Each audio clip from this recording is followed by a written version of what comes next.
Welcome back to another episode of The Runway. Welcome, boys. Welcome to the pod. Hey, what's up?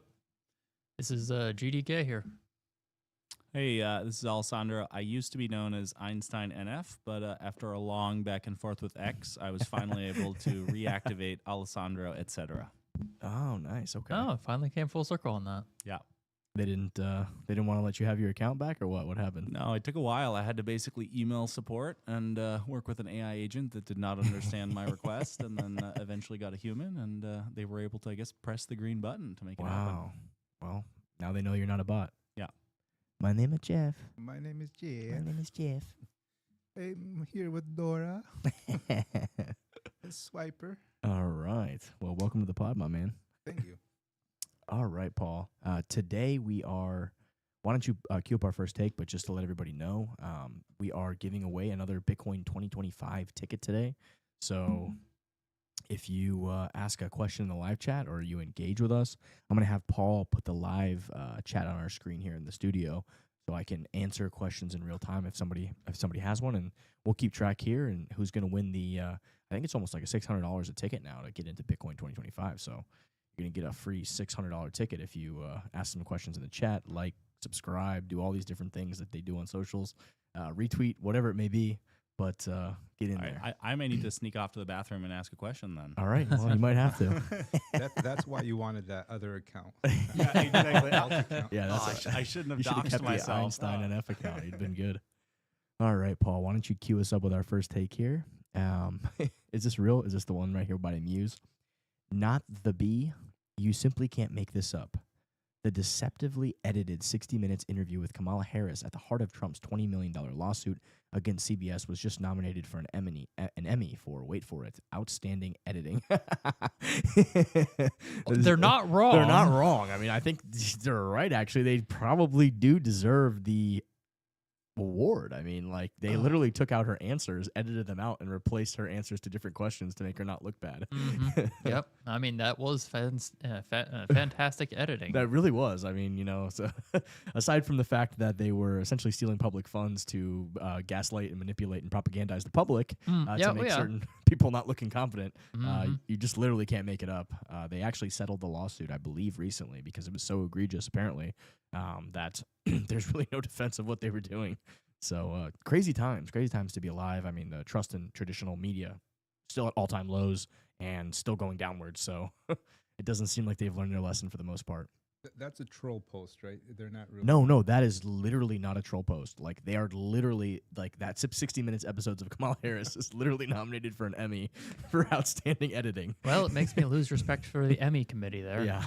Well, I mean, dude, it was outstanding editing. I mean, like, you know, when they got a hold of the actual video of how incompetent she sounded and the crazy responses she had to questions, it was like, damn, wow, they really dressed this thing up. But when has that ever been a thing for the Emmys?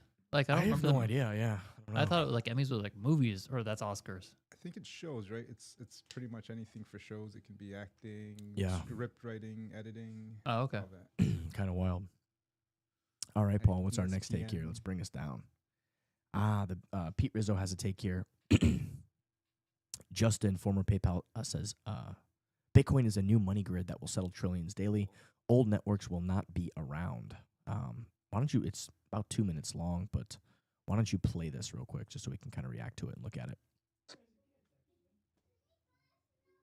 Time, like your national currency. In some cases, those will be, digital versions of it through stable coins. And in some cases, you'll just accumulate Bitcoin that you want to keep because of price appreciation, actually, as a feature, not as a bug. And then you'll start spending those balances when you want. You know, David, a lot of the conversations that we've been having on the ground here are all pointing to this idea that the traditional financial system is broken. A financial system that has taken literally generations to build, and trillions that flow through it every year have essentially disintegrated as a result of the disruption that we're seeing from players like yourself. What is the problem that you're essentially trying to solve here, and what makes your infrastructure, the infrastructure that you're investing in and building, better than those legacy payment rails? 3 words: real-time money movement. That's it. We need real-time money movement that's global, truly available to everyone.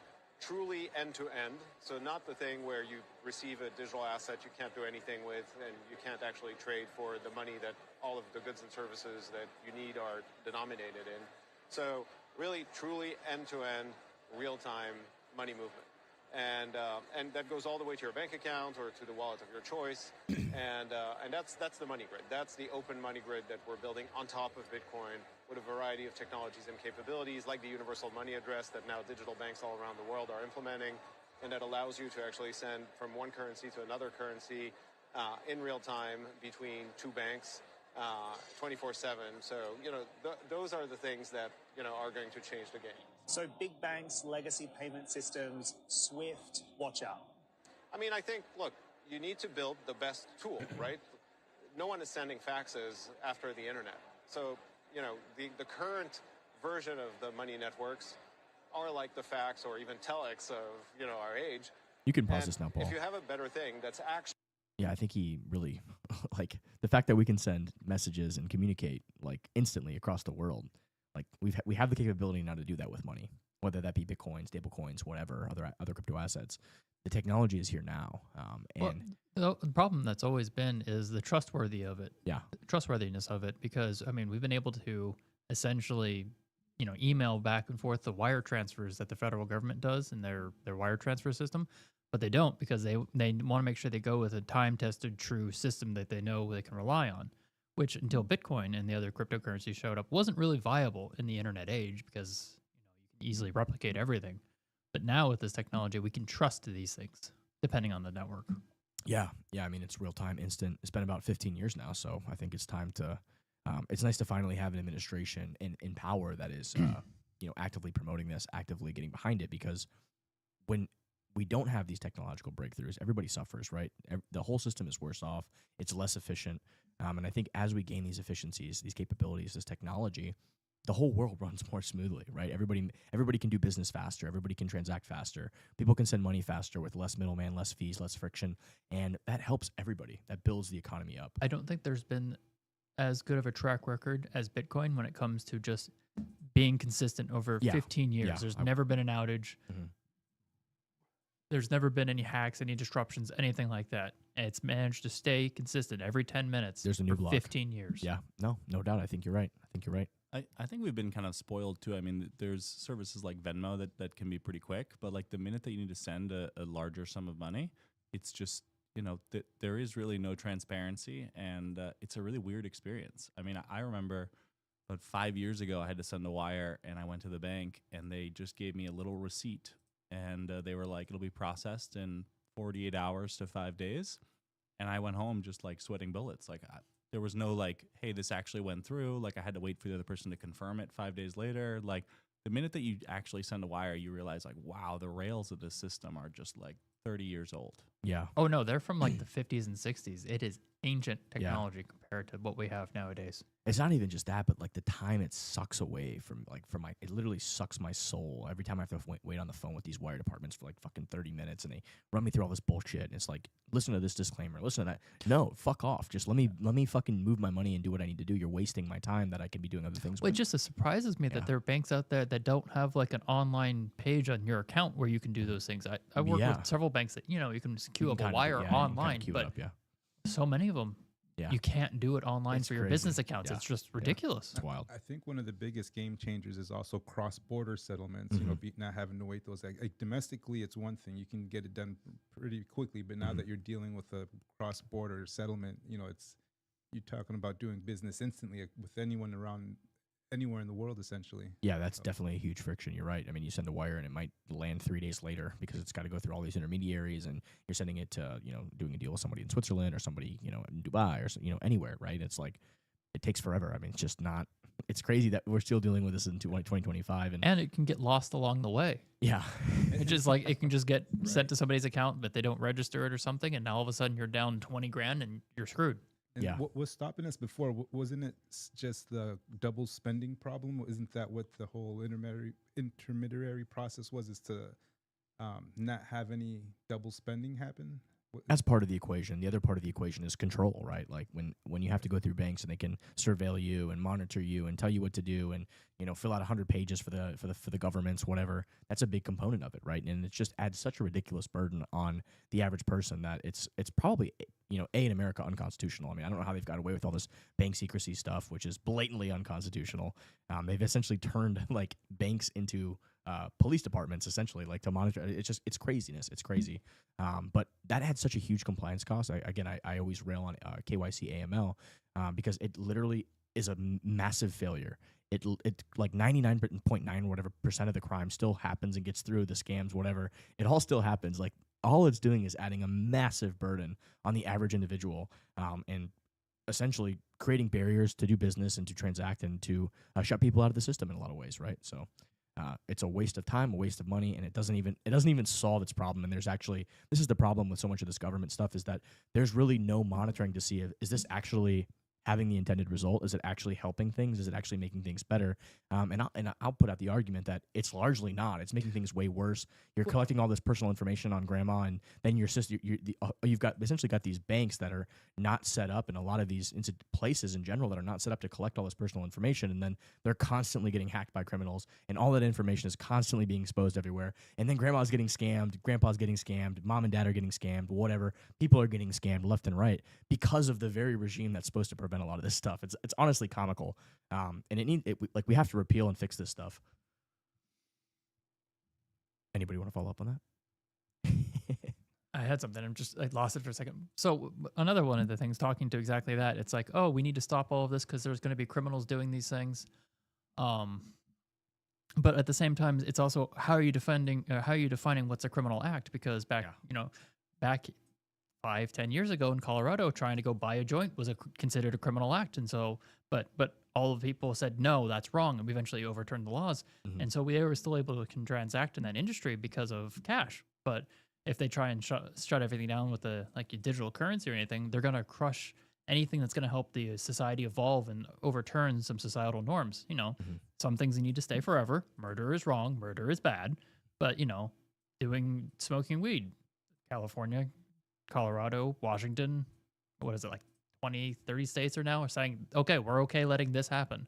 And if you have no way of disobeying the law, you're never going to have your society change and evolve. Mm-hmm. Maybe for better ways, maybe for worse ways, but that's kind of part of the process. Yeah, it's part of freedom, right? So big factor. What do you got here for us, Paul? Senator Cynthia Lummis says President Trump supports her strategic Bitcoin reserve bill to buy 1 million Bitcoin. Super interesting. I saw something yesterday. There was I think it was somebody from Trump's cabinet or an executive director, somebody, and they were talking about potentially revaluing gold. It might be in the show notes somewhere in our bookmark notes, but they were talking about essentially revaluing gold to its market price, which would create a surplus of like $900 billion on the U.S. balance sheet. Take $100 billion of that to buy, 1 million Bitcoin or whatever. I think that's kind of it's like a budget neutral way to achieve something. So very interesting, super interesting.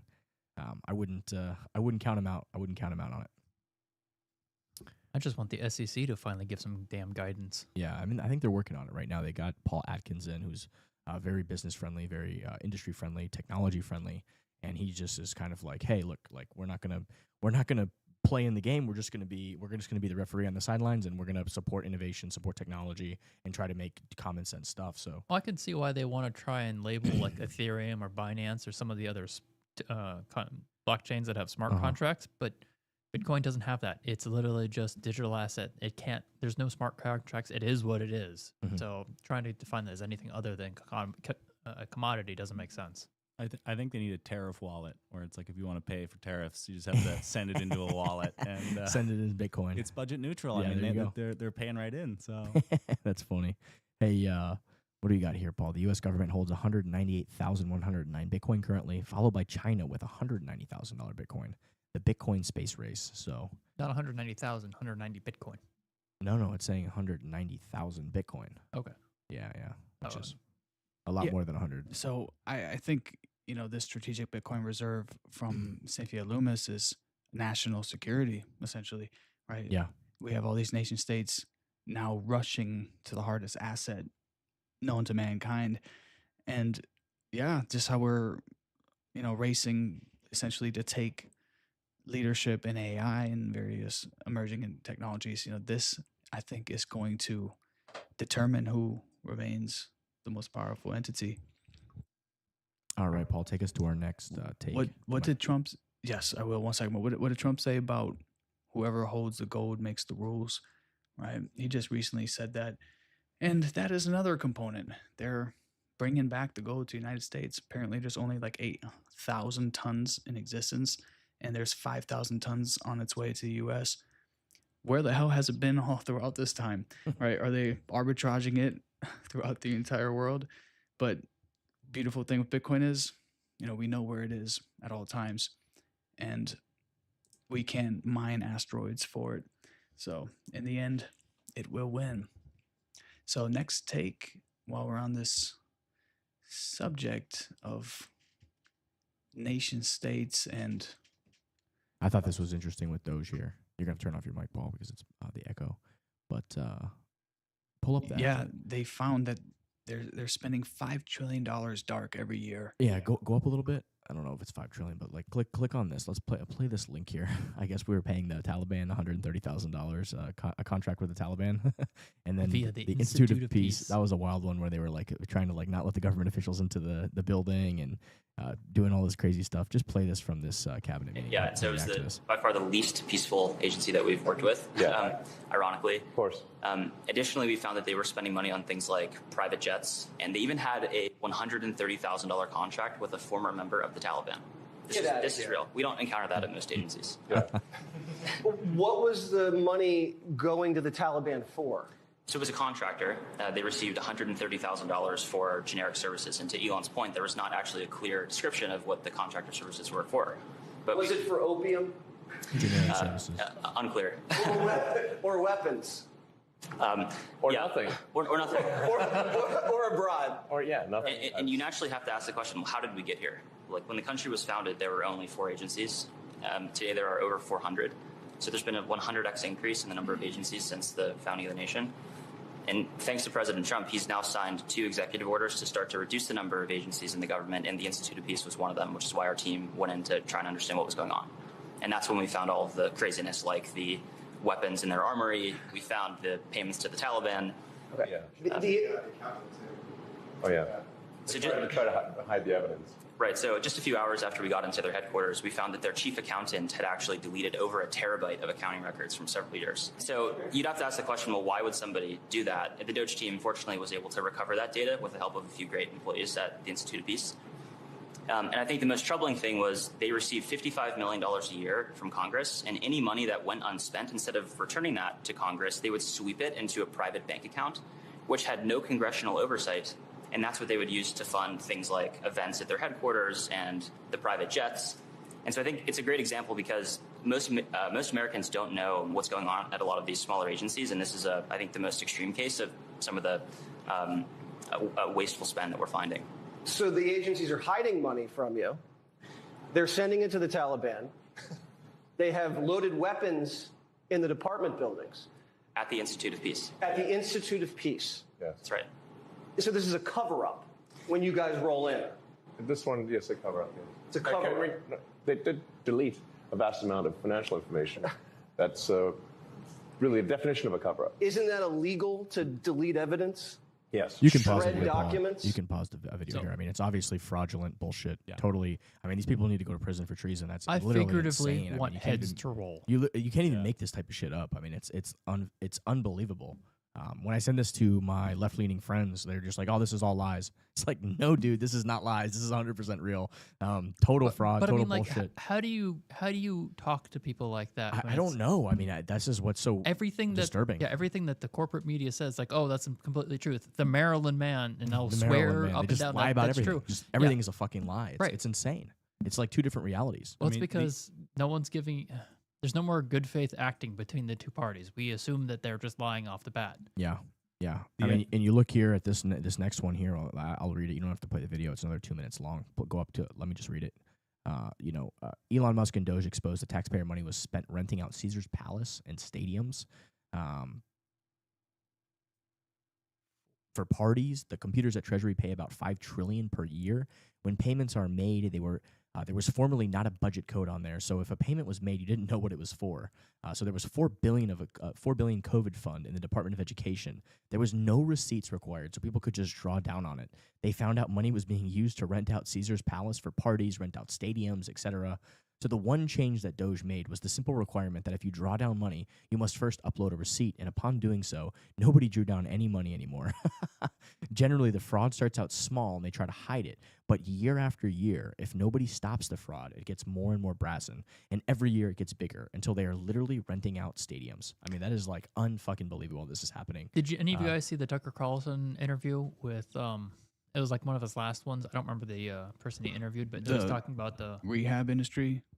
No, not the rehab. That was today. Okay, no, it was I think the second to last one then. But it was talking with this lady who says she worked in like the Department of Justice or something, and they have like $21 trillion they've taken off the books. Finn.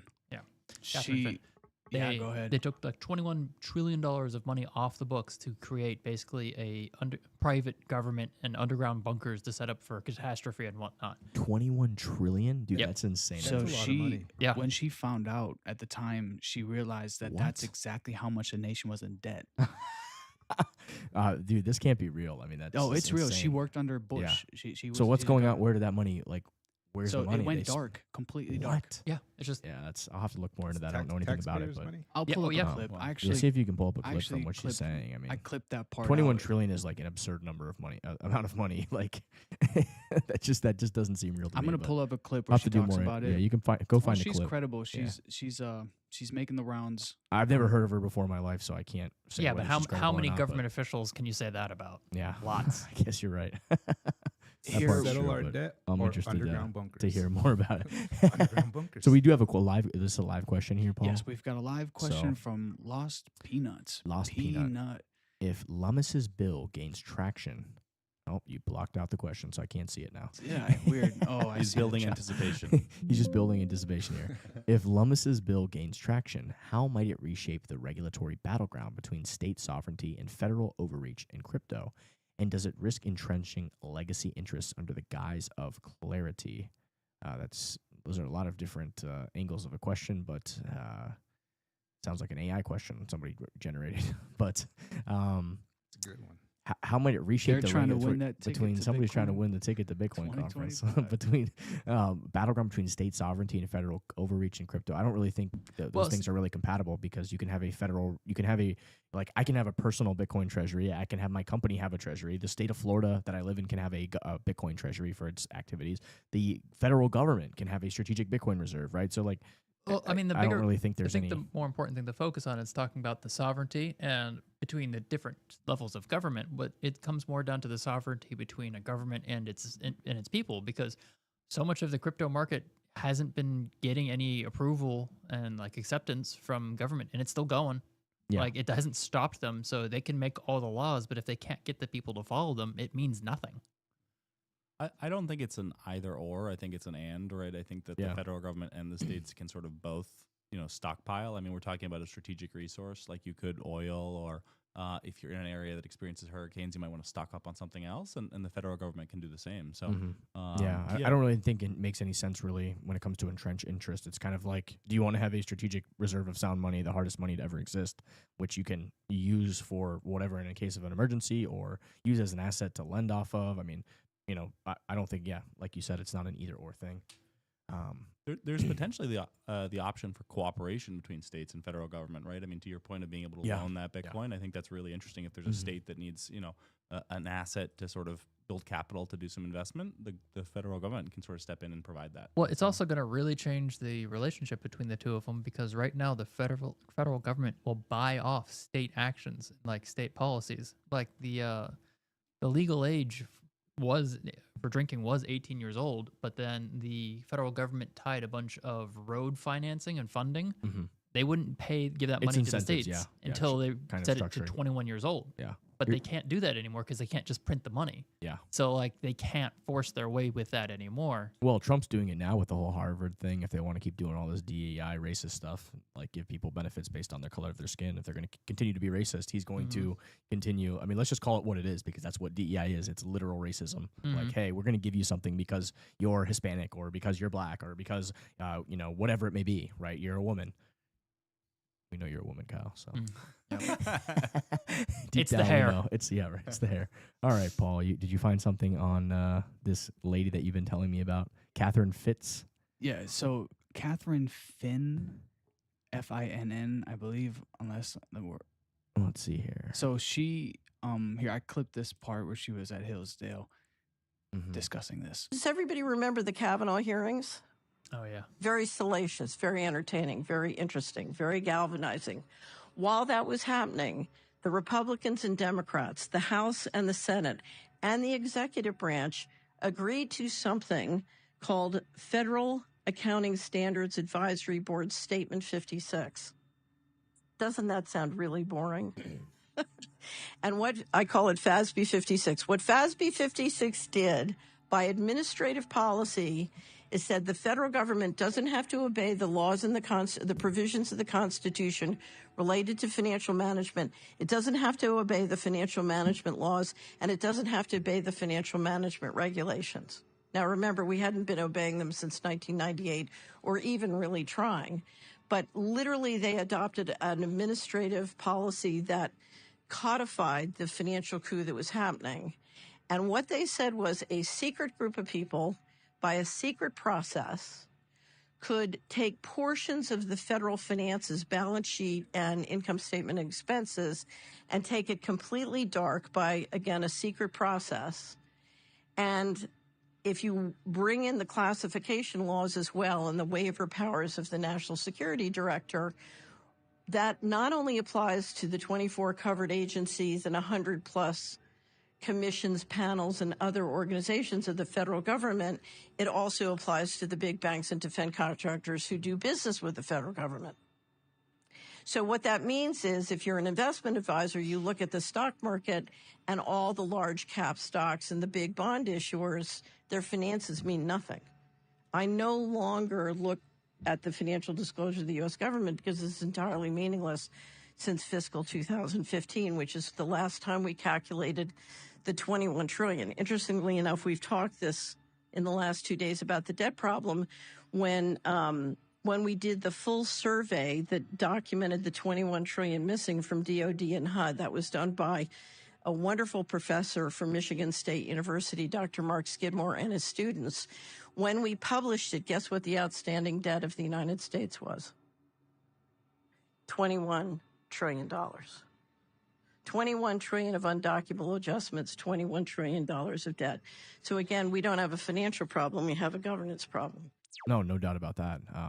I'm curious to know what she's talking about, this accounting standard. I'd want to do some more research on it. This is the first time I'm hearing this claim and hearing about this. So, well, also the similar thing happened with the back in 9/11. There was like a couple of days beforehand or the day before. The Pentagon failed its audit of like $5 trillion or something. So I know Paul always talks about that, but yeah, it was $2.3 trillion.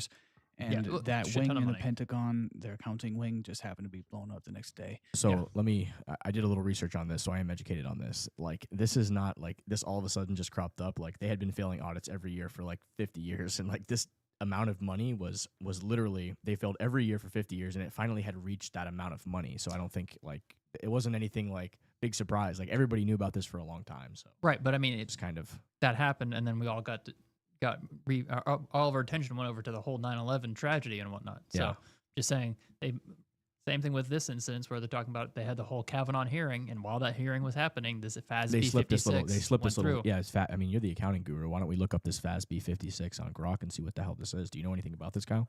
I haven't looked at that particular publication. FASB is the board that sets the accounting standards. Can you pull it up on Grok? Apparently, yeah, we'll pull it up right now. From what I remember, it essentially allows for them to not have to honor any what is it called when you information what's that? Can you just pull up the Grok that way we can look at it? Yeah, bro. Let me get my thoughts out, dog. Why don't you always just? cut me Why off. don't we just What's switch that seats thing here? Why don't you come talk?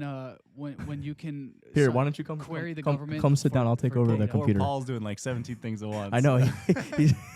Do you want me to do it or not? I forget what it's called. do you want to come man. and sit down? Guys, help me out. What the fuck I is have that called? no when fucking you can clue ask what your you're- government for documents.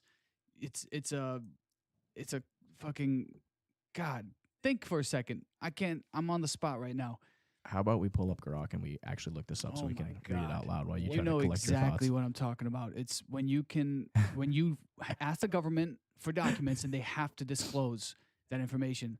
What the fuck is that called? Freedom of That's information. called that's called claim? Fantasyland. You're putting in like a claim. That's called Freedom Fantasyland. of I'm Information blanking. Act. Yes, that's what it is. But there's Called like FOIA. FOIA. But now, Thank you. can we look up this So FASB 56? apparently they don't have to honor FOIA with this new amendment. What year did she say They that? haven't been Let me honoring get that FOIA up. regardless. I 2015. mean, they Oh. basically stonewall you whenever you ask for something anyway. Like this is nothing new. They do that with everything. This is what they'll do is they'll redact 90% of it and be like, "Here's your FOIA request." So nothing new going on here. This has been going on for 100 years. But let's look this up. I want to see what this FASB 56 or whatever this thing is. I'm curious. I guess that's what she's referring to. Sorry, I can't honor that FOIA request. Apparently not.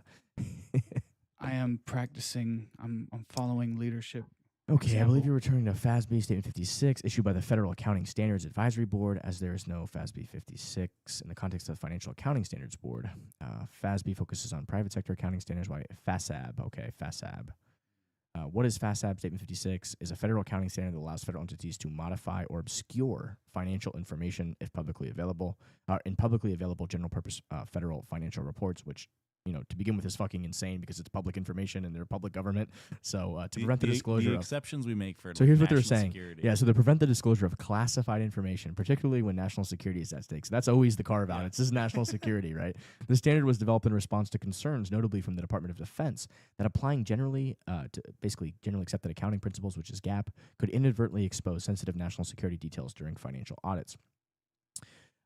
Federal entities can shift amounts between line items or omit spending entirely in unclassified financial reports to avoid revealing classified information. Modifications must not affect the net results of the operations or net position of the entity, ensuring the overall financial outcome remains consistent. So that seems to conflict with what she was claiming, that you can just take this $21 trillion and disappear it. You can still disappear it. Basically, it says that basically your balance sheet still has to balance. So like you can't just. I mean, it's a cardinal rule when it comes to accounting is everything must balance, but you don't have to give the details of what you did to balance it. There's a very common joke when it comes to you just plug the numbers to make it work. So here it says, for example, funds for a classified program might be reported under a different unrelated line item to obscure their purpose, right? Yeah, so it exactly. should still balance out. It'll to balance, something. but you won't know what the monies are going Yeah, to. And the point of the statement is to say, hey, we put $10 billion into this particular program. We put $10 billion into this project. But then they can say, here's 90 trillion where we're setting up our secret government, but then put it into all the other programs. So you have no idea what it's actually being spent on. So it looks here that it says allows for classified interpretations that further, so it talks about Interpretation 8 issued March 15, 2019 that further modify reporting standards. These interpretations are accessible only to individuals with appropriate security clearances, adding a layer of opacity. The standard does not relieve entities from complying with other accounting standards in classified environments for non-public record. Let's see here, historical context. So, I mean, I can see, go down to intent and justification. Let's see what the intent and justification is here. The stated purpose of SFAS 56 is to balance the public's right to financial accountability with the need to protect classified national security information. The DOD and other agencies like the CIA argued that public financial reports could inadvertently disclose sensitive details. Obviously, that's, the argument for obscuring some of this stuff. Let's see here. Criticisms and concerns, obscured financial accountability, which is obviously the biggest concern. We argue that it's a two-book system, one modified for the public and one accurate but hidden, rendering public financial reports unreliable. That's what you're saying. That's basically. yeah. So Michigan State professor Mark Skidmore, who has studied federal spending discrepancies, called the standard a shock, stating it illegalizes secret spending and reduces public oversight, which is absolutely true. Financial analyst Catherine Austin Fitz, who we're talking about here, described it as opening a pipeline into the back of the U.S. Treasury, suggesting it facilitates unaccountable spending, right? I mean, she's not wrong about that at all. Potential for abuse, the vague criteria for what constitutes classified information. See, this is the problem, right? Like, well, what constitutes classified information, right? Like, everything is classified now, right? So, right. these to the whole, yeah. The example with the government renting out stadiums for parties and whatnot. Yeah, it's just Same insane. thing. Would have done that and just said, oh, it was for environmental protection. We rented a stadium. Yeah. Go down a little bit here. Connections to missing funds. So here, let's read this. Skidmore and Fitz have linked SFAS 56 to their findings of $21 trillion in unsupported journal voucher adjustments at the DOD and Department of Housing and Urban Development between 1998 and 2015. They argue the standard may retroactively legitimize such discrepancies by allowing them to be hidden under national security pretexts. After Skidmore publicized these findings, the relevant financial statements reportedly disappeared from public access, fueling suspicions of a cover-up. Interesting. Criticism's impact on democracy. Critics, including posts on X, argue that SFAS 56 undermines representative democracy by denying taxpayers insight into how their money is spent, which is also absolutely true. One X user claimed it allowed intelligence agencies to keep second sets of accounting books, a sentiment echoed by others calling for its repeal. The lack of transparency raises questions about whether the U.S. can be considered a fully transparent democracy when significant portions of federal spending are obscured. Private sector implications. SFAS 56 combined with national security waivers from the Director of National Intelligence allows some private companies working with the government to misrepresent their financial statements without public disclosure. This could mislead investors and inflate stock values, prompting some to view commercial real estate as a safer investment. So yeah, it does seem like there's a lot of nuance here. I definitely think this is a power that definitely needs to be checked. It's probably almost certainly being abused, which is what Fitz and this other professor are talking about. But I think there are legitimate purposes here for, hiding certain national security secrets and stuff. Right, but what's the fine line? What's the right balance? Yes, I don't know.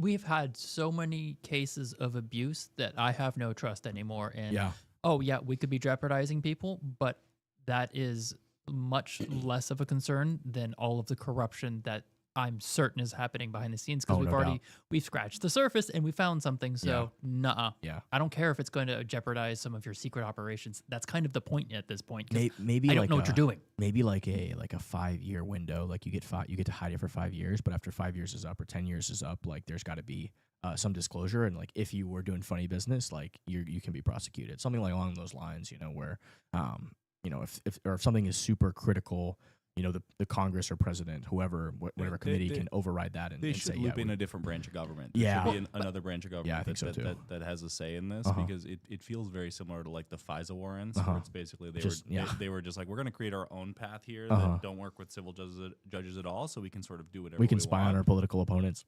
I'm starting to have the mindset as no, government doesn't get to have any secrets. I don't care if that's going to make it harder for you to do your job. I don't care. You don't get to have secrets, because the second you do, you abuse it. Listen, I respect that, Kyle. I mean, it might not happen tomorrow, but give it a week, give it a month, give it a year. It'll happen, because it attracts the type of people who want that power. Yeah, I don't disagree with that take, and I find myself mostly agreeing with you. I think there might be some certain things that are doing a secret mission or secret plan. No, that's what I'm saying. No, I don't care. I don't care about you keep claiming. I hear your point. I get what you're saying. Like I respect your opinion. I'm just saying, like, I can understand if it's like if they're doing a mission of like a SEAL team mission or something, and they need some dark op funds to execute a terrorist or to go into enemy lines and rescue a bunch of captives, stuff like that. That is national security, like really important. I can see a carve out for that, but after a certain limited amount of time, that should be able to be viewed. And we say, hey, we did this mission 12 months ago. This is why it looked like this. This is what the funds were really for. Something like that, right? Which kind of balances. But right now, obviously, this is totally out of control. Because hold on. Because the amount of time it takes between actually doing it and the publication of that stuff. Okay. So like you might do it in January, and then they have a quarterly report due in March, and that still won't get published until like May or June. Okay, that's an interesting point. So there's no matter what, there's a time delay, and so they'll be able to rescue everyone, and then it's all done. Yeah. All right. I think, long term, I agree with Kyle. I would be fine with an interim solution where it's like there has to be one stakeholder that has to sign his name as like, hey, this is my personal responsibility, this thing. And then after 3 years, if it comes out, we actually have someone who took personal responsibility for that expense. We have someone to go after. My issue now is just like they got qualified immunity for everything, so there's no like accountability, right? Exactly. And even I'm sure the Bellagio or the Caesar's Palace expense, like no one's gonna know who went on that trip, like who signed off on it. It's just like, but we need an element of personal accountability. Well, they had the structure set up because they were supposed to have like action codes or now they codes. Do. Now they do. Apparently. They had them before. They just were never used. Okay. Well, now they're mandating it. Now the system won't even allow it anymore, which is amazing. It shouldn't. Right. There should be some. But my point is like, they had this set up before, but because no one was really actually doing their job and trying to protect our damn country, it just kept getting brushed under the rug. And so what they're saying had all here, this. what Paul just pulled up is the Doge team shares absolutely shocking claim. Treasury was spending close to $5 trillion a year without the labels you're talking about. So $5 trillion per year is getting spent, and like with no labeling, no tracking, and like this is the Doge. The Doge team is investigating this now, and they're saying like this is insane. Like it's just a slush fund for whatever. They're buying, you know, all this stadiums and all this stuff, and it's literally. I mean, if they're going to Caesar's Palace and they're not putting money on red, I mean, that has to be where that $5 million is going. Well, there's stories of Oh my goodness. people at Facebook. They have an accounting department, like an accounts payable department, and people would just send them invoices and they just pay them. They just pay it. Yeah. I just that when the Doge got in, they're like, oh, you know, what the hell are you doing? Oh, these invoices came in. What are they for? We don't know. We just pay them. Taliban, whatever. Yeah, exactly. You know? I mean, Facebook is a private company, so you know if they lose money, that's on them. But this is a taxpayer money. This is my money, and So they're just being $5 trillion is roughly negligent. 14% of the national debt every single year. Actually, the national debt's higher than people think. Yeah. Well. I'll get into that horrible rabbit hole another day. All right, Paul, take us to the next topic here. Is Alameda running the show back there? Oh, the FTX Alameda. Oh, Alameda Research. Yeah, they got Sam Bankman-Fried's really running the treasury from jail. Here's just while we're on the subject, real quick. There's this young Harvard student that has dedicated himself to Doge, and I think more young people need to follow suit, right? Because it's us inheriting all this mess. And that's why I'm with Kyle. I'm like, there's no secrecy for these people. They're spending our money. Yeah. Hey, listen, I respect the argument. I get it. You know, I'm probably like 98% in agreement with it, with like a special carve out for very unique circumstances where our, you know, men and women that are in the right, because you want to believe that they're going to keep things secret, that it's worthwhile to keep it. They're going to do good with it. Yeah. But where we're at right now is completely out of control. It's unacceptable. It is treasonous, honestly. Like, you know, people are stealing from the future of this nation and from the nation directly and from the taxpaying members of this nation. Well, how about this? We have from the future generations. We have 10 years where you don't get to have a damn secret, and then we'll revisit it in 10 years and see if you're trustworthy now. Yeah, go up a little bit. So this is there's this whole Bitcoin core argument right now. A lot of people, if you're a Bitcoiner, you kind of like follow it. A lot of people aren't technical, but it's this idea. I'll try to break it down into, you know, layman's terms for people to understand. And, you know, the whole argument is essentially some of the Bitcoin core devs on some of the official forums, I guess. Certain people were posting things and they like ban them, which they really shouldn't be doing. I think that's totally bullshit. They shouldn't be banning people off the forums, even if they disagree with what they're saying or opinions or whatever. Let the free speech occur. Let people have a conversation and debate. I mean, this is Bitcoin, for fuck's sake. What are we doing? Like let people like talk, contribute, you know, ideas. Whether you agree with them or not, you just leave it alone, right? Mm-hmm. At the end of the day, the whole argument is around this idea of this OP return function in Bitcoin, which allows more than just transaction data to be stored on chain, like on the blockchain. You can have a little bit of extra data. This puts a burden on people running nodes because it's more information that needs to be stored on the node, right? But this is how it's been, right? Like even this kind of makes the ridiculous argument here that basically says like Satoshi in the very first block used the OP return function to put some arbitrary data like on chain, which he literally put in there, like this idea of this news article, you know, German, the chancellor on brink of second bailout for bankrupt for banks, right? So it was this political statement that was attached to the very first block, and it allows, you know, ordinals and different kind of NFT stuff, and it allows this stuff to be stored on chain, which people have to back up on their nodes. My personal take on this is that this has always been here. I don't really see it as an existential problem to Bitcoin because we only have a block every 10 minutes, and I think that you know, already the requirement to run a Bitcoin node is so much lower than any kind of other blockchain that like there's really not a problem. Like there's you know, people are looking for a solution to a problem that doesn't exist. That's my personal take. So if people want to pay for that block space to put stuff in it, I think, you know, the free market, let the free market decide what's spam, what's, you know, what's whatever, right? So that's my opinion on it. Do you guys have another opinion? Have you guys engaged and looked into this at all, or are you educated on it? I started to. I'm still sort of like, I would say, processing and reading a little bit more about it. I mean, I sort of see arguments for both sides. I mean, if you start to allow all of, you know, the NFT world to be folded into Bitcoin, what happens to transaction costs? And, you know, if it costs an extremely large quantity of money to transact Bitcoin, does that sort of isolate smaller wallets with smaller amounts?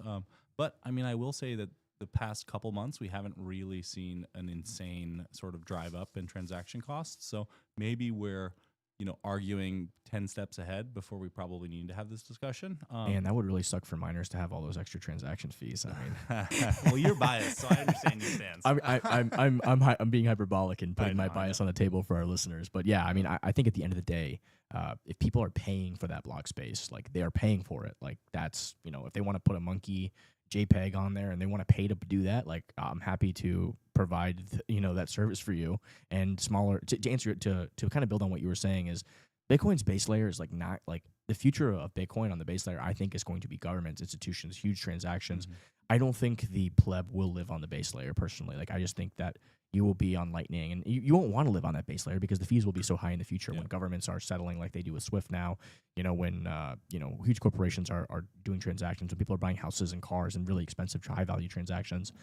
If Bitcoin goes the way we think this thing is going, like the sky's the limit, and it's going to be very expensive, 20 years from now to do a transaction on Bitcoin's base layer. So essentially, we will be using side chains, layer 2s, layer 3s, even, right? Like you'll be using. And that's just the truth. That's the fact, right? Because, Bitcoin has only one block every 10 minutes, and it's a very small block. So I think that's inevitable in the future. Personally, that's my opinion, but anything could happen. And this is talking about inscriptions, right? Well, inscriptions might be an example of using. I'm not super keyed in on the difference between ordinals and inscriptions and all this stuff. It gets very technical, but they're talking about being able to put non-financial information into the blockchain if you buy that block space, if you pay for that block space, right? Now, right now, the Bitcoin, it's not very expensive to transact right now. There's not a huge amount of transactions occurring.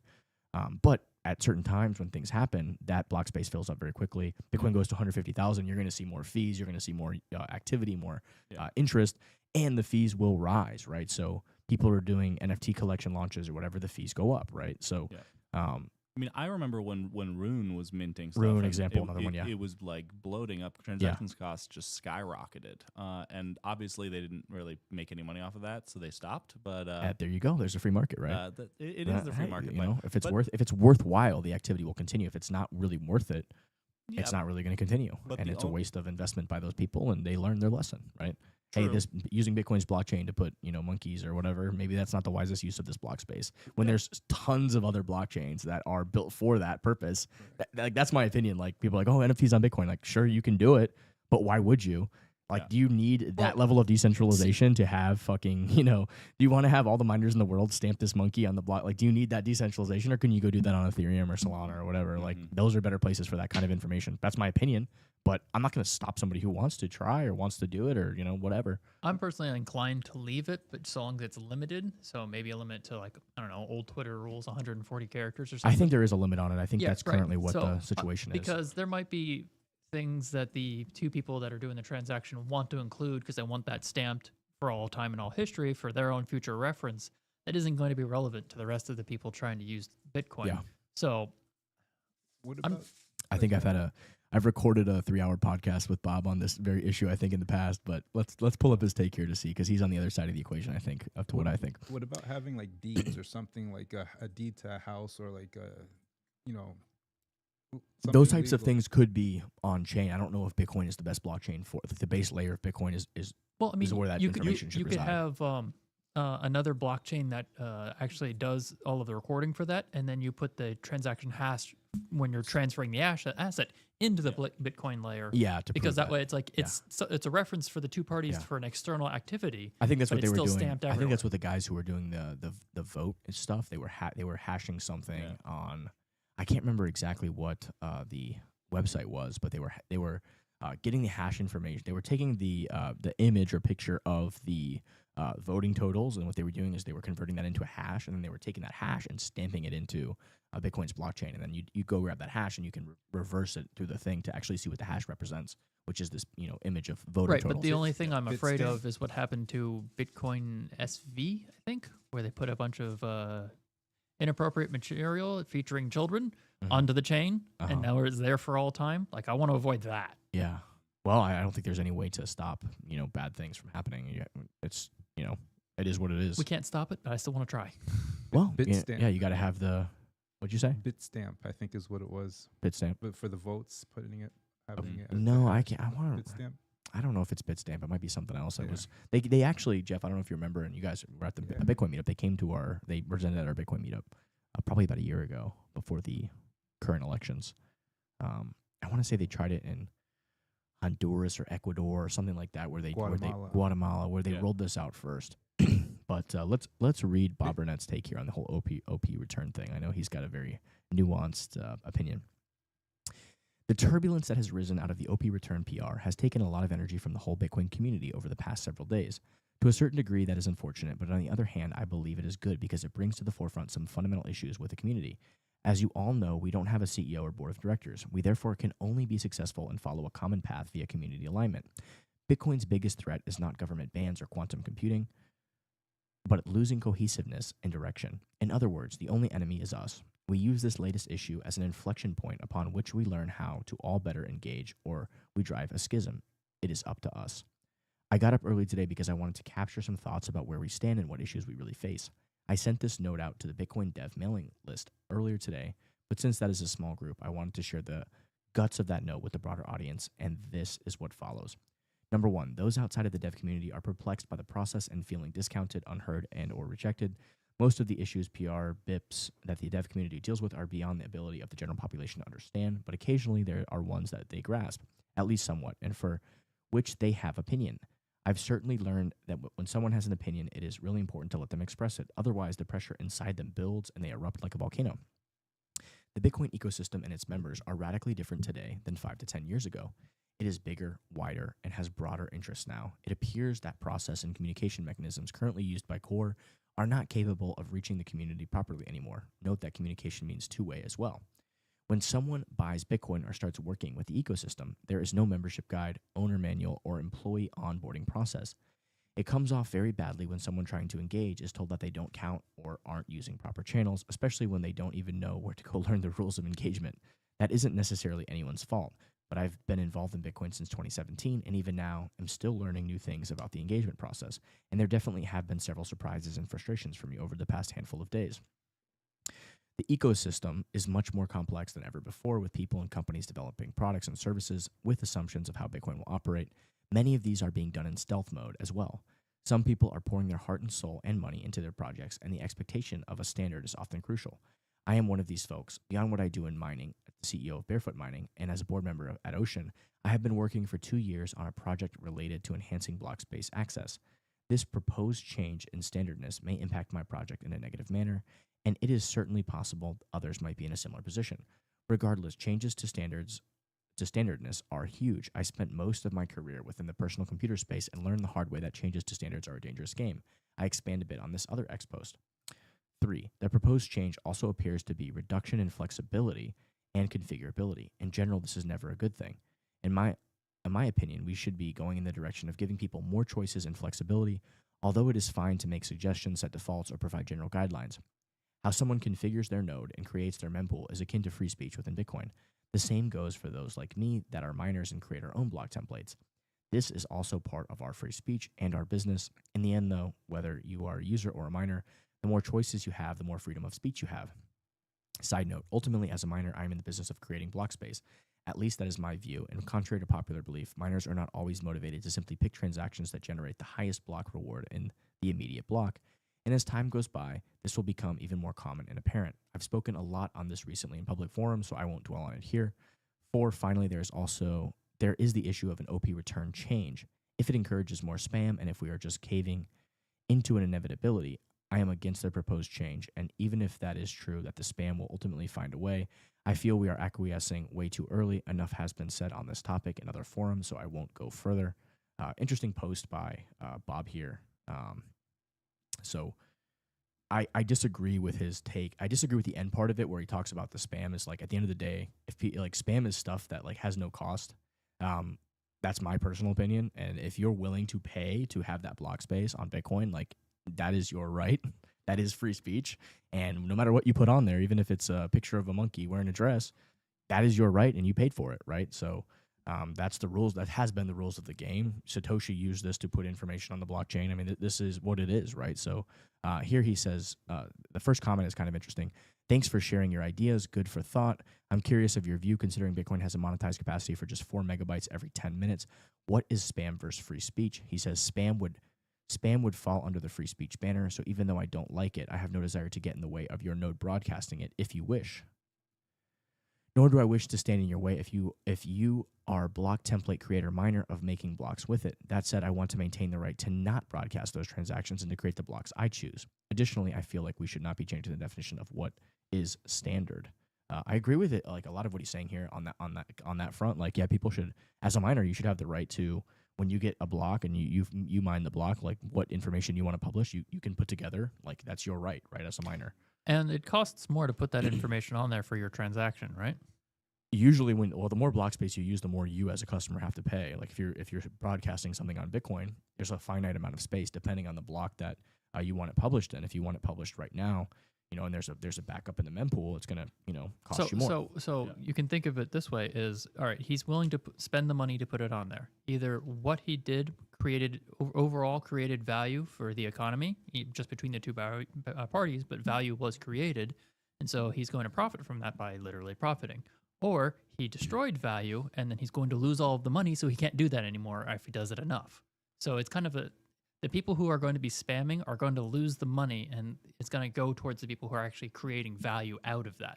So it's going to separate people. Yeah, I mean, there's a cost if you want to put something on the blockchain, regardless. So whatever it may be, there's a cost. The miners, will look at the blocks and take the ones that are paying the highest fees and like the most stuff, and they're gonna right. But I'm saying a lot of this is not even by choice. This is kind of just how it's done, right? Like you're optimizing. If you solve a block, you want to get the most transactions that have the most fees in them, and that's just like game theory, right? 101. What Bob's kind of saying is like you don't always have to do that. You could put your own transactions in if you want with no fee, right, into your block. So there's a lot of configurability, and I think we should have that configurability. So stuff really starts getting very, very technical. And that's what Ocean does, right? Ocean, you can kind of pick your template. Excludes, I think, a lot of these from blocks that they mine. So I believe they give you the option, and their default is to exclude them. But if you want to, like if I use their pool, I would include everything to, I am going to, put whatever is paying the most into my block template. I have a fiduciary duty, right, to try to generate the most revenue with my operation. I have expenses. I'm not going to be picking winners and losers and what I want or what. Now I could do that if I wanted to, and I respect the right of others to do that. I personally will just allow, whoever's paying to put their transactions in first, right? But I think it's important what he's saying is the miner themselves should have the option to do that, which I agree with, right? That's what I'm saying, though, is even if the miner doesn't have the option and it's required that this happens, people who are doing this just to be annoying and are spamming people, they're going to be losing money every time they do that. Yeah. So, but the people who are using it for good intentions or valuable intentions, they're going to get more money because them spending the money to put it on there creates value in the economy.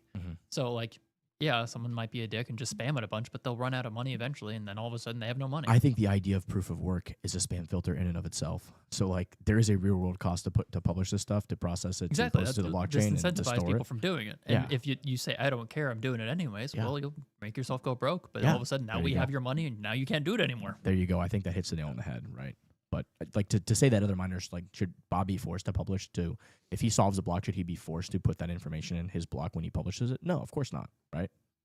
So it's an interesting debate. There's a lot to unpack there. I did find a great post on it. I wonder I just couldn't find it in the bookmarks the other day. I don't know what's going on with the bookmarks, but what were you going to say, Alessandro? I love the idea of choice when it comes to sort of mining for blocks. I think part of the issue is the node operator doesn't have the ability to choose between the two, and so the challenge is it increases the burden to run your own node because you're storing much more data.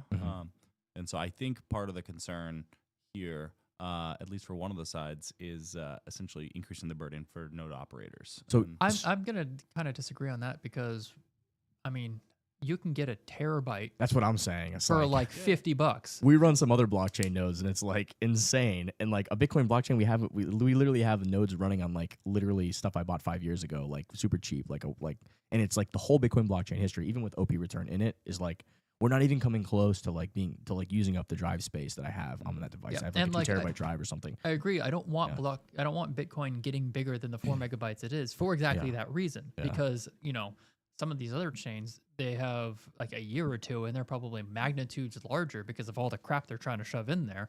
And that makes it really onerous for the independent small miner to try and run one. But Bitcoin, everyone can do it because the requirements to actually do it are so minimal. Yeah. Like, I don't think we're anywhere, and technology is growing, and like drives are getting bigger and bigger. That like I think like, Moore's law and like things are improving so fast that like the Bitcoin blockchain size is like not keeping up. Like we're way under. So like really we could be having much bigger blocks and everybody would still for the most part be able to run a node. Right, but if you're if you want to talk about a really long-term time horizon, thinking about millennia and whatnot, like you want to make sure it stays small. Sure, it's small right now, but after 1,000 years, 2,000 years, how big that file is going to get, and yes, you can prune it, so you don't have to worry about that management. As much. But what if you want to have a full record? Yeah, but in 1,000 years, I mean, we're going to be able to. They're going to have such advanced like technology to store data that like you're going to have a diamond that'll store fucking 5,000 terabytes of data per diamond, right? Like they've got all sorts of interesting technological breakthroughs. Technology is just going to continue to accelerate and find a way. Like this little arbitrary creep of 4 to 5 to 6 whatever megabytes it is. Like it's going to be so simple that in the future, in 10 years from now, probably on a cell phone, people will be able to run fucking Bitcoin node, right? Like the whole entire history of Bitcoin. Hell, I could probably do it now. Yeah, I mean, it's quite possible, but I don't really see this as a problem. I think that this is, Well, I think the bigger important point is making sure that you can keep transmitting that no matter what. Like I think somebody did a project where you can transmit a block over a ham radio. So like even catastrophic environments where things are really screwed, you can still keep running with the damn radio. Yeah. So that's why like the small is really important because you can get it anywhere and you cannot take it down everywhere. Yeah. I mean, even if the whole internet goes off, it's not like you still have all that data. There's still like, you know what I mean? Like the internet stops for 10 minutes, but which is not even possible anymore because you've got all the satellites and stuff that so many disconnected versions of it. You're never going to shut it all down at once. Oh, but I was going to say solar flare, but even if the planet, the planet is exactly. protected. So even if that happens, I mean, you've got, but you could just you pick up right where you left off. Say everything happened and everything went down. Like 10 minutes later, you would just start right back where everything stopped once you turned everything back on, right? So that's my thought there. Someone in the comments here. This is a. Somebody said what I said. Go up a little bit. Somebody said if somebody wants to waste money spamming, I literally don't care. We have a mechanism that works. If people want to waste money spamming, let them waste their money. Stop trying to censor. That's that is what I'm saying. It's like let them spam, but if they're literally just spamming and not creating value from what they're doing, so they'll run out of money. Maxie's Club, open his to comment and we'll talk to BitPay. This comment here, I love that. Yeah, there's a mechanism to prevent spam. It's called the free market. Yeah, it's called a fee market because you have to pay a fee to post your stuff. Yeah, it's a fee market. I misread that, and that's because proof of work is not cheap. It's expensive. You have to run machines. And like there's a real world cost to being able to solve that and publish that block. But go to the comment above and see the argument there. Here's our friend Zhao. There's Zhao. Novelty in the details and the terms of the context and the times. Ideal money, revolutionary reforms. Of course, Zhao is very smart. He always has all these things. I can never fully understand some of the stuff he posts. Zhao is John Nash. You go deep into the rabbit hole of his mind. Go up a little bit. Let me read what he says from here. Of course, necessarily on a topic with such a universal relevance to human affairs, it is difficult really to say something new, but there can be novelty in the details, in the terms of the context and the times. John Nash, Ideal Money. Zhao's gonna have to comment and unpack this for us. What he's getting at here.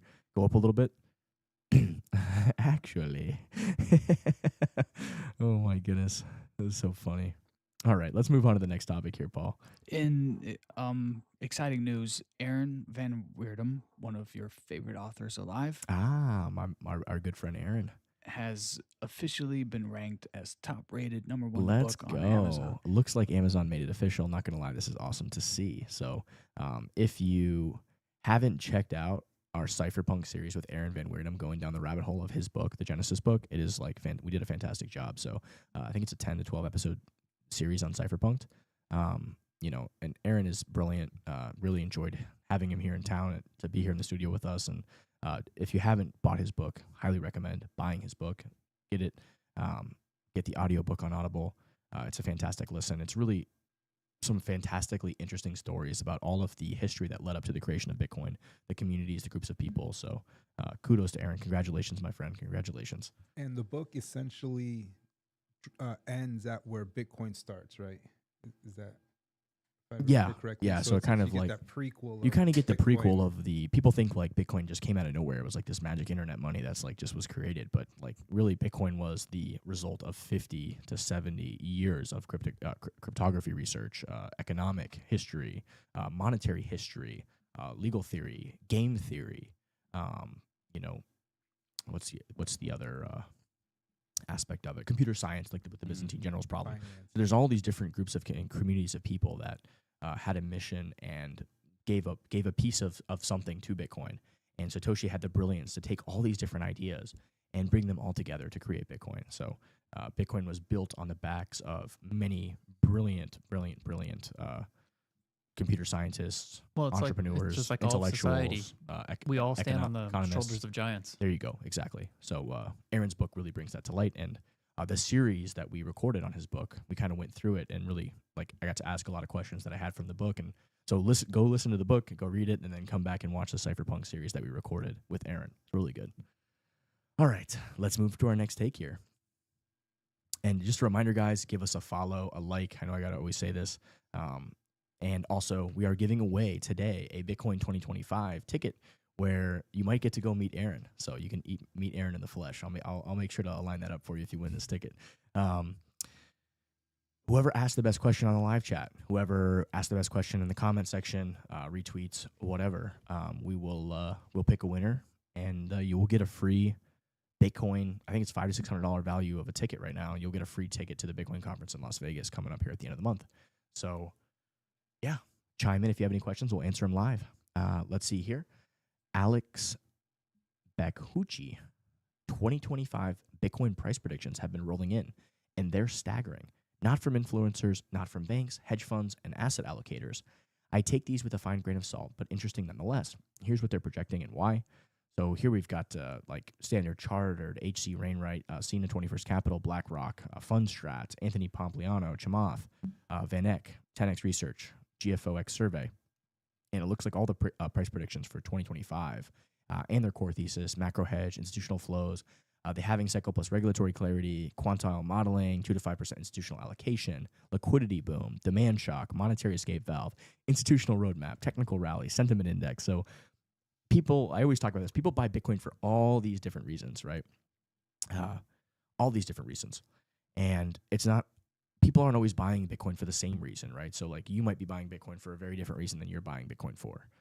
That's why Bitcoin sometimes is correlated with the market and sometimes it's not, right? We're breaking that correlation now, right? So it's interesting just to see what big hedge funds and institutional personalities are thinking, right? So you can see here that for 2025, we've got a pretty, anywhere from 122,000 all the way up to 700,000 with BlackRock and like with Fink talking about his 2025 target for the price of Bitcoin, which is very wild, right? Very, very wild. So just thought that was interesting to point out that the fundamentals, things are changing, right? This Bitcoin is really starting to grow up as an asset class, as an asset in and of itself. So it looks like just in Bitcoin market cap dominance, it's a new 4-year high. There is no second best. I do agree with that. There is no second best to Bitcoin. While I do find value in other crypto assets and other projects and other monetary technological experiments, I think Bitcoin has this store of value, this digital gold, this hardest money to ever exist. I don't think there is no second best to that. That is a super fixing the money and fixing the world. Like that is a super, super important thing. And it's the most important thing, right? Doesn't mean other things can't be valuable and interesting and have value and provide you other things using blockchain technology. It's just that having a digital, censorship resistant, globally decentralized store of value money that's backed by thousands and trillions of hashes of miners all over the world, that wall of energy that secures the network, there is no second best to that. That is the most important thing. It's in its own category. It's in its own category. Yeah. It solves so many problems that aren't just technological, right? It's like there's economics, there's sound money stuff, there's game there's all these things, and Bitcoin is just this brilliant money that just is offers humanity hope in ways that historically they haven't had access to. Gold has kind of played that role, but gold was able to be attacked by centralized institutions slowly over time. Whereas Bitcoin is truly decentralized, truly immutable, and unconfiscatable, right? Yeah, I think there was this mentality, I think 7 years ago, where people were like, Bitcoin had this massive jump, so I want to find like the next Bitcoin. Yeah. And so I think everyone started to go in on like, all right, what are some small cap sort of cryptocurrencies? And I think what's interesting is like Bitcoin has basically just gobbled that entire market up slowly but surely. It just continues to do its thing. And well, as they're saying is time in the market is better than timing the market. Yeah, absolutely. You have to. I think you need to first fully understand Bitcoin before you get involved with anything else, right? And if you just stick with Bitcoin, like a lot of the maximalists say, like if you just stick with Bitcoin, you're going to do just fine because that problem is such a big deal and so important.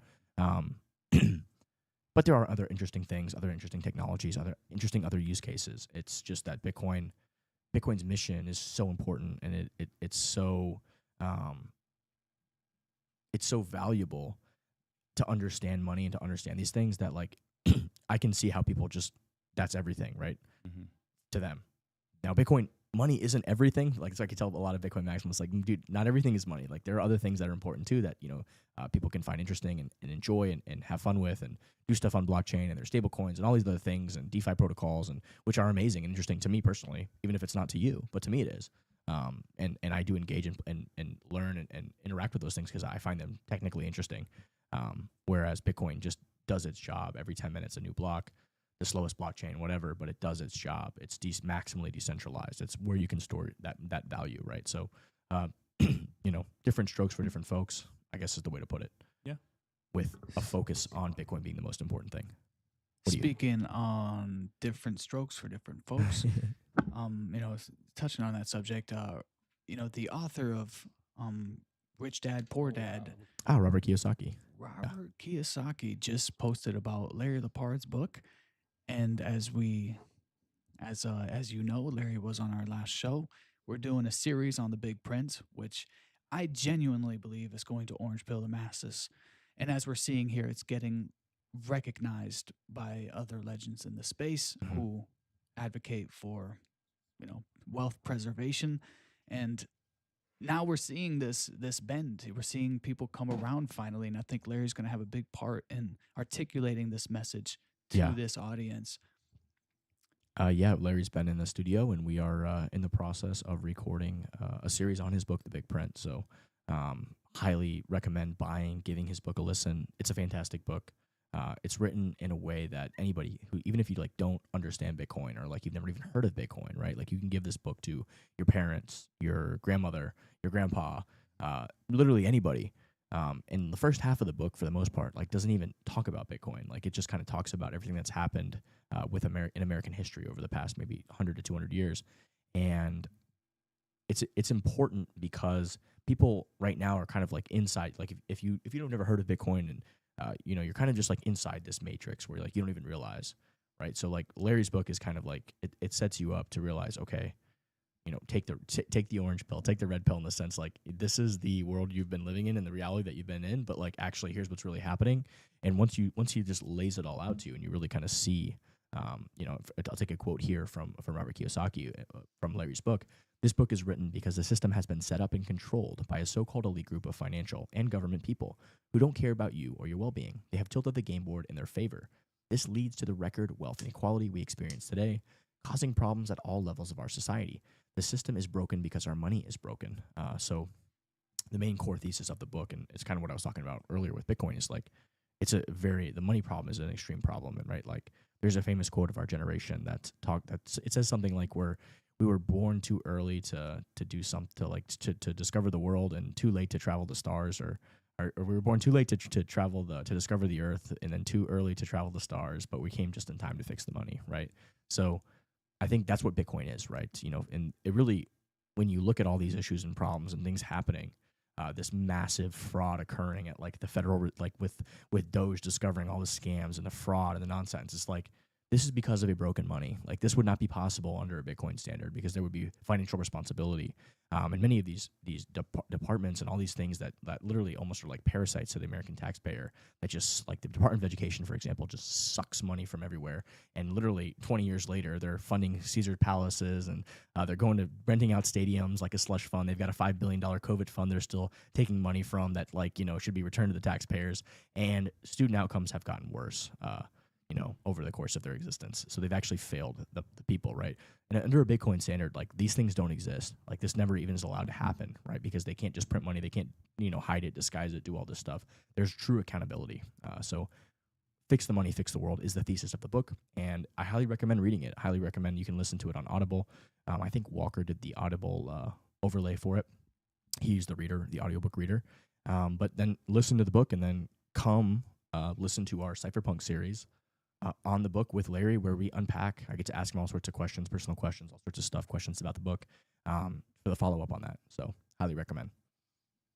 Yeah, I'm about halfway through, and I think the interesting thing is it reads kind of like a current events book. You know, it's definitely like deep on sort of history and things, but it leads to this point which we are at right now, and he has some awesome quotes and just graphics from, like, I would say leading up to, I think 2025 is one of his last graphics. And so when you read the book, it just like all comes together, and then you scroll on X and you read about all these DOGE fines. It's like, all right, I'm not surprised. Yeah, it's just unbelievable the breadth and the audacity of some of these these bureaucrats is like the fraud, the theft, the abuse. I mean, I have to say though, it's unbelievable. Really Michael Malice said it's shocking, not surprising.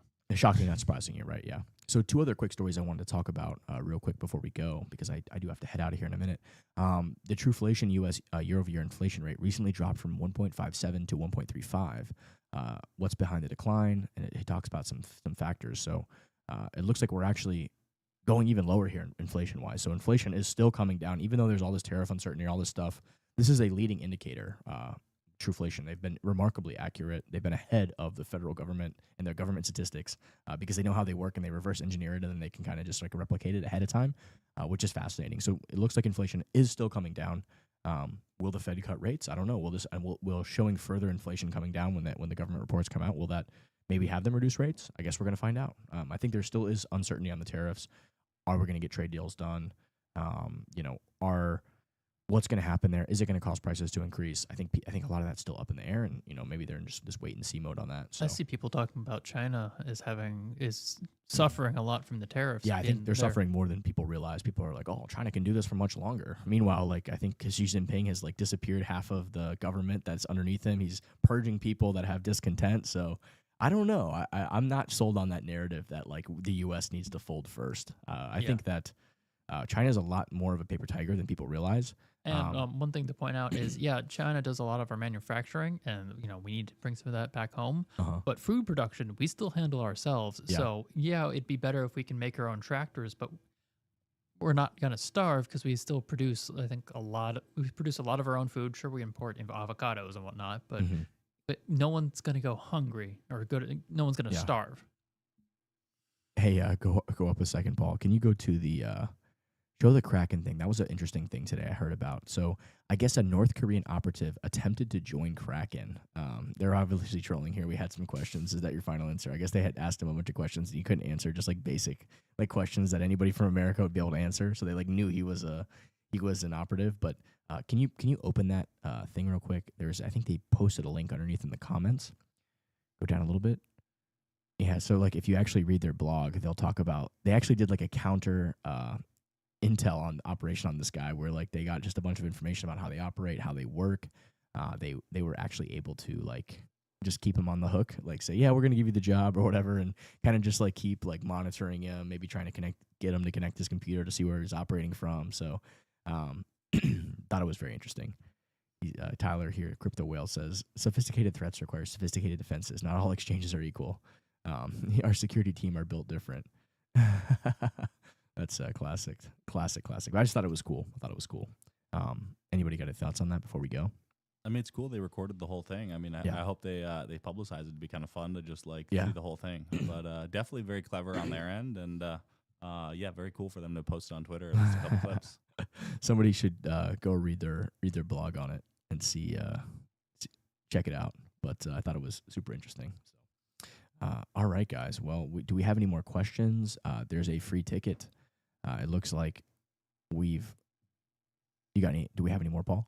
Any other questions here? No more questions today. All right. Looks like we got a winner, which was the question we read earlier. So the AI generated question. Yeah, that's all you need to do. A for effort. A for effort. I've heard him in a few spaces. Pretty smart dude. Who? Peanut. Oh, Peanut? Yeah. All right. Jeff, let me see your X handles real quick. Well, we're doing it live, so I mean, like, if anybody has a question before we go, like, they can ask it and potentially win a $600 ticket. So literally giving it away for free, or else it's going to Peanut. Peanut's got it locked up right now. So we're not quite at Mr. Beast level yet. I guess Otherwise not. We'd be flying everybody out. But we're building. Oh, man. All right, y'all. All right, boys. Well, thanks for listening. To anybody who's listened today, give us a like, a follow, subscribe, or if you have any questions, post in the chat. All right, guys. Thanks so much for coming on. Thanks. It's a wrap.